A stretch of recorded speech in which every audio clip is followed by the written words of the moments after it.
In this video, I'll show you how to create videos with Veo AI in 2026. First, open the official Google-supported Veo experience and sign in if required.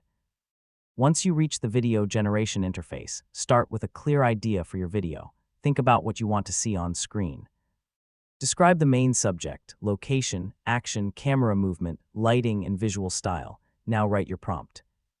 For example, instead of simply asking for a dog running, you could describe a golden retriever running through a sunny park while the camera follows it from a low angle.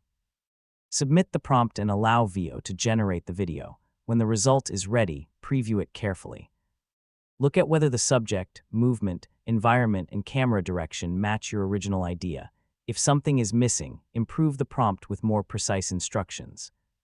You can also experiment with different creative styles, camera movements, and environments. Generate several variations and choose the one that works best for your project. Finally, use the available export or download options provided by the official interface. And that's how you can create videos with Veo AI in 2026.